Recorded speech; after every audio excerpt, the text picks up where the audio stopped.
গরমের সময় মুরগির তাপমাত্রা বেশি হলে অনেক সময় খামারের মুরগি হিট স্ট্রোকে আক্রান্ত হয়। প্রিয় বন্ধুরা, বলে রাখা ভালো, হিট স্ট্রোক থেকে আমরা কিছু কাজ করলে রক্ষা পেতে পারি। আজকের ভিডিও জুড়ে থাকবে কিভাবে হিট স্ট্রোক থেকে মুরগিকে রক্ষা করতে পারো। হিট স্ট্রোকের কারণে মুরগির ডিম এবং ওজন কোনোটাই ভালো আসতে পারে না। এমনকি হিট স্ট্রোকের কারণে কম বেশি সব বয়সের মুরগি আক্রান্ত হতে পারে এবং মারাও যেতে পারে। বিশেষ করে ব্রয়লার মুরগির ক্ষেত্রে হিট স্ট্রোকের তীব্রতা অনেক বেড়েই যায়। মুরগির হিট স্ট্রোকের লক্ষণ জানা থাকলে মৃত্যুর হার কমানো যায়। জেনে নিন মুরগির হিট স্ট্রোকের লক্ষণ ও মৃত্যুর হার কমানোর উপায়। সুতরাং ভিডিওটি শেষ পর্যন্ত দেখুন এবং আপনি অবশ্যই কমেন্ট বক্সে বলে যাবেন আপনি কতগুলো মুরগি পালেন এবং কি ধরনের মুরগি পালেন। বেশি গরমে হিট স্ট্রোক করে মুরগি মারা যাওয়ার সময় বিভিন্ন ধরনের লক্ষণ প্রকাশ পায়, যেমন শ্বাসকষ্ট এবং হা করে জোরে জোরে শব্দ বলে শ্বাস নেই, জুটি বিবর্ণ হয়, শরীর থেকে পাখা দূরে সরে যায়, পাখাগুলো নামিয়ে রাখে, ঝিমুনি ধরা, ডায়রিয়া এবং খিঁচুনি হতে পারে। হার্ট অ্যাটাক করেও অনেক সময় মুরগি মারা যায়। প্রিয় বন্ধুরা, হার্ট অ্যাটাক এবং স্ট্রোক সম্পূর্ণ আলাদা।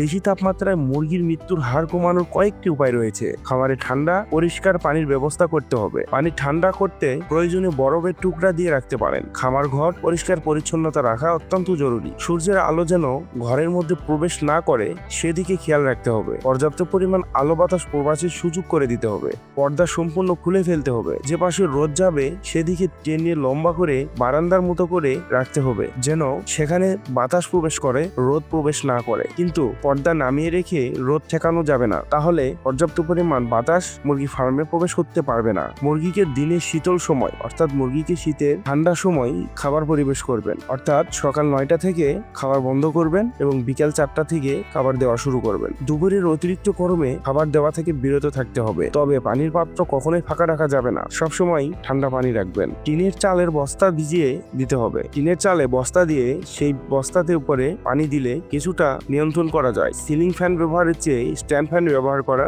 উত্তম। মুরগিকে শান্তভাবে বসে থাকতে দিতে হবে। মুরগির ইচ্ছা হলে পানি পান করবে। মনে রাখতে হবে এক সময় বারবার মুরগিকে তুলে দিলে পানি পান করাতে হবে। ভেটেরিনারিয়ান বা প্রাণী চিকিৎসকের পরামর্শে ভালো কোনো বিটেইন যুক্ত স্যালাইন বা ইলেকট্রোলাইট এবং ভিটামিন সি পরিবেশন করতে হবে। প্রিয় দর্শক, মুরগির সাথে জড়িত প্রত্যেক ব্যক্তি জানে তার মুরগিকে লালন পালন করতে কতটা পরিশ্রম করতে হয়, আর এই পরিশ্রমের ফল যদি বৃথা যায় তাহলে আমাদের মন এবং মস্তিষ্ক কতটাই না কষ্ট পায়। তাই আমরা সঠিক গাইডলাইন অনুযায়ী মুরগি লালন পালন করব। আপনি মুরগি ফার্মে ডিহাইড্রেশনের কারণে যদি মুরগি মারা যায়, এর প্রধান কারণ হচ্ছে হিট স্ট্রোক। এবং ডিহাইড্রেশন হয় তখন যখন অতিরিক্ত গরম থাকে। আমাদের শরীরে ঘামের মাধ্যমে প্রকাশ পায় যে আমাদের শরীরে প্রচুর পরিমাণ ঘাম হয়েছে, কিন্তু মুরগির ক্ষেত্রে এটি হয় না। মুরগি কি কখনো ঘামে না। এর কারণ হচ্ছে মুরগির ফোড়া। মুরগির ফোড়াতে এক ধরনের এনজাইম থাকে যেটি ঘাম নির্গতক, যা তাপ নিয়ন্ত্রণ করতে পারে। কিন্তু অতিরিক্ত গরমের কারণে